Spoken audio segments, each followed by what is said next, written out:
Booth को हम लोगों ने मजबूत किया। हम लोग पूरे उत्तर प्रदेश के पूर्वांचल की अगर मैं बात करूँ तो पूर्वांचल के लगभग 65 विधानसभा सीटों का हम लोगों ने चयन कर रखा था। उन 65 विधानसभा सीटों के साथ साथ हम लोगों ने पूर्वांचल की समस्त सीटों लोकसभा सीटों पर भी हम लोगों ने बूथ स्तर तक संगठन को मजबूत करने का संकल्प लिया था। 2022 चुनाव बीतने के बाद से ही लगातार हम लोग धीरे धीरे कछुए की चाल से लगे रहे और उसका परिणाम ये निकला कि आज जब हम लोग कोई जनसभा करते हैं, कोई रैली करते हैं या किसी प्रकार का कोई आंदोलन करते हैं या कार्यक्रम चलाते हैं तो वो चीज़ें दिखती भी हैं। और शायद इसी वजह से देश की राजनीति में हमेशा सुहेलदेव भारतीय समाज पार्टी चर्चा का विषय बना रहता है। आप लोग पीडीए की बात करते हैं, क्या लगता है कि पीडीए कहाँ तक आप लोगों के साथ है? देखिए, पीडीएफ सिर्फ नाम मात्र का रह गया है। ये पीडीए जो है वो अखिलेश जी की जिद है। अखिलेश यादव जी को अगर मैं कहूँ तो भस्मासुर की भूमिका में है। अखिलेश यादव जी जिस पीडीए का एक प्रकार से संकल्प लिए थे या कल्पना किए थे, ये कल्पना कहीं ना कहीं उस कल्पना में भी दाग था। कहीं ना कहीं उनके अंदर अहम की भूमिका थी, कहीं ना कहीं उनके अंदर घमंड था और शायद उसी घमंड की देन है कि इनका जो एक गठबंधन इंडिया बना करके पीडीए का नारा दिए, कहीं ना कहीं वो ध्वस्त होता नज़र आ रहा है और इनके मुख्य साथी इनका साथ छोड़ते हुए नज़र आ रहे हैं। हमारे नेता ने एक बार एक बयान दिया था कि अखिलेश यादव जी अगर हमारी तरफ बुरी निगाह से उठा के देखोगे तो हम श्राप दे देंगे, पीलिया हो जाएगा। कहीं ना कहीं उसी श्राप का दुष्परिणाम ये है कि अखिलेश यादव जी जिसको प्रधानमंत्री के चेहरे के तौर पर देख रहे थे वो एनडीए के साथ आ गया। अखिलेश यादव जी पश्चिमांचल में जिसके दम पर लोकसभा का दम भर रहे थे वो हमारे एनडीए के साथ चला आया। पूर्वांचल में हम सुहेलदेव भारतीय समाज पार्टी ने उनको 45 से 108 तक पहुंचा दिया तो अखिलेश यादव घमंड हो गया था कि ओम प्रकाश राजभर का कोई मतलब नहीं। उन्होंने हमारे पार्टी के ऊपर हाथ रखने का प्रयास किया, तभी मैंने उनको बोला था कि अखिलेश यादव भस्मासुर हैं और अखिलेश यादव जी जिसके सर पे हाथ रखते हैं वो कहीं ना कहीं भस्म होने का ही काम करता है। तो ये पीडीए अब कुछ बचा नहीं है। पीडीए का फॉर्मूला अखिलेश यादव जी दिए थे कि पिछड़ा, दलित, अल्पसंख्यक। बनारस में गए, बनारस में मेरा भी कार्यक्रम था। पत्रकारों ने पूछा कि पीडीए का क्या मतलब, हमने कहा तो अखिलेश जी बताएंगे कि इनको पिछड़ा, दलित, अल्पसंख्यक के साथ साथ क्या अगड़ों का वोट की आवश्यकता नहीं है। तो अखिलेश यादव जी से जब पत्रकारों ने पूछा तो अखिलेश यादव ने पीडीए का फार्मूला ही बदल दिया। उन्होंने कहा नहीं, पीडीए का मतलब ये है कि पिछड़ा, दलित और अगड़ा। अब उसमें अल्पसंख्यक कहाँ चला गया। समाजवादी पार्टी मुस्लिमों के वोट को अपने बाप की बपौती समझता है, तो ये बात मुस्लिम समाज भी समझ चुका है और शायद उसी का परिणाम ये रहा, समझदारी की देन है कि आज मुस्लिम कम्युनिटी भी माननीय ओम प्रकाश राजभर जी को पा करके वो भारतीय जनता पार्टी एनडीए के साथ खड़ी हो रही है। अखिलेश यादव के पीडीए में कोई जान नहीं रह गया है। अखिलेश यादव जी अकेले बच गए हैं। वो अखिलेश यादव जी जो हमारे नेताजी का बयान रहा है कि उत्तर प्रदेश में अखिलेश यादव खुद चाहते हैं कि इस देश के प्रधानमंत्री फिर से एक बार नरेंद्र मोदी जी बने। तो माननीय प्रधानमंत्री नरेंद्र मोदी जी को फिर से एक बार प्रधानमंत्री बनाने के लिए अखिलेश यादव जी बार बार पीडीए का नाम लेते हैं। वो इसलिए नाम लेते हैं कि पीडीए जागरूक रहे, क्योंकि इन लोगों को भारतीय जनता पार्टी से ही सारे अधिकार प्राप्त हो सकते हैं। इन लोगों को भारतीय जनता पार्टी से ही उम्मीद है, एनडीए से ही उम्मीद है। इसीलिए वो बार बार याद दिलाते रहते हैं कि समस्त पीडीए के लोग एनडीए के साथ खड़े रहें, हम कुछ नहीं कर सकते। तो क्या इंडिया जो चुनौती दे रही है, इंडिया कहाँ रही है? कहीं कोई चुनौती नहीं है।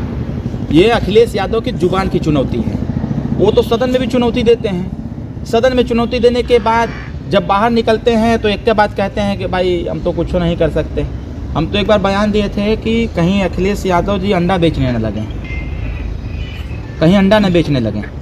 मैंने भी एक बयान दे दिया था, बड़ा मच गया था, तो मैं फिर कह रहा हूँ कहीं ऐसी स्थिति न हो जाए कि देश की सरकार बनाते बनाते अखिलेश यादव अंडा बेचने लगेंगे। वो कैसे?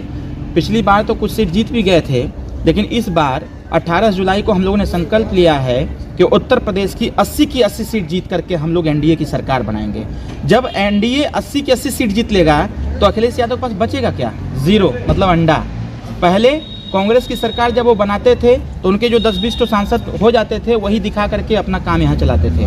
वो वहाँ दुकान अपनी लगा लेते थे, लगा करके सरकार बनाते थे, अपना सामान बेचते थे। लेकिन इस बार एक भी सांसद नहीं आएंगे, खुद अखिलेश यादव जी लड़ जाएंगे, तब भी नहीं जीतने वाले, इसलिए उनको मिलेगा अंडा।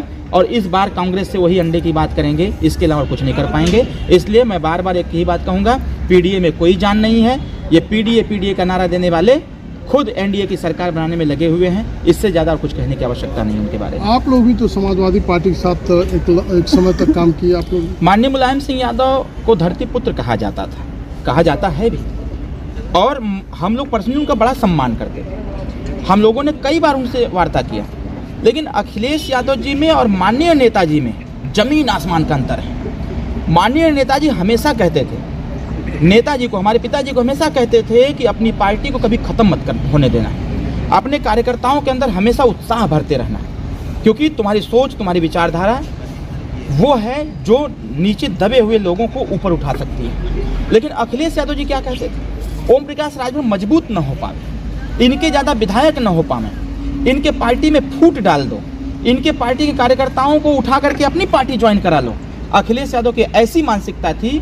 मैं आज इस बात को कहते हुए अपने आप को नहीं रोक पा रहा हूं, जब तक अखिलेश यादव की ऐसी मानसिकता रहेगी तब तक अखिलेश यादव उत्तर प्रदेश में कभी जिंदगी में मुख्यमंत्री नहीं बन पाएंगे। तो दूसरी बात ये देखा जाए, जिस आप लोग चुनाव लड़ रहे हैं, इंडिया के साथ हैं, कितनी सीटों पे आप लोग लगभग चुनाव लड़ेंगे? देखिए, हम लोग तो 80 सीटों पर चुनाव लड़ेंगे एनडीए के साथ, लेकिन हम लोग प्रयासरत हैं। हम लोग की वार्तालाप भी ऑलरेडी हुई है, इसीलिए एनडीए में शामिल भी हुए। पिछली बार जहाँ से बात खत्म हुई थी, इस बार की बात वहीं से शुरुआत हुई।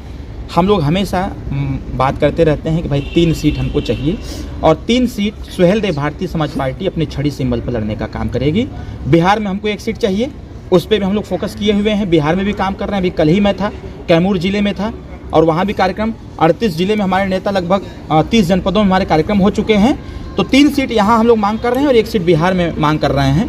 हमें ऐसा लगता है अब तक के वार्तालाप में कि भारतीय जनता पार्टी उचित समझेगी, और हमारा जो सर्वे करा रहे हैं लोग, सीटों के सर्वे करा रहा है, अगर सर्वे सकारात्मक रहा तो 3 सीटें जरूर हमको देने का काम करेंगे। आज देखा गया कि जिस प्रकार फ्लोर टेस्ट हुआ है बिहार में, तो नीतीश कुमार को पुनः मौका मिला, क्या इस पर कहेंगे? बिहार हम लोग जाते रहते हैं, और वहाँ जाने के बाद मैं भी कल ही भाषण दे के आया हुआ हूँ कि अस्थाई सरकार बनाइए, और अस्थाई सरकार वो जो केंद्र सरकार से ताल्लुकात रखता है, जहां प्रदेश में सरकारी बजट भी, केंद्र की बजट भी आ सके, केंद्र का फोकस रहे।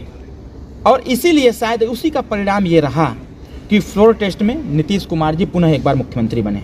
ये नीतीश कुमार जी मुख्यमंत्री नहीं बने हैं, ये बिहार की आस्था उनके साथ जुड़ी, बिहार की आस्था मोदी जी के साथ जुड़ी, बिहार की जनता की आस्था एनडीए के साथ जुड़ी, और जुड़ने का ही परिणाम रहा कि पुनः सरकार बनी। मुझे पूरा विश्वास है कि माननीय नीतीश कुमार जी के नेतृत्व में, माननीय मोदी जी के नेतृत्व में, माननीय ओम प्रकाश राजभर जी के नेतृत्व में बिहार फिर से सजेगा, संवरेगा। वहाँ गुंडे, अपराधी, मवाली अब नहीं टहलने का। ये थे हमारे साथ जो है डॉक्टर अरविंद राजभर जी, जो बता रहे हैं कि इस बार के चुनाव में एनडीए को पूर्ण बहुमत मिलेगा। 80 के 80 सीट जो है हम लोग जीत रहे हैं। Shailendra Gupta, ABP news, Kushinagar.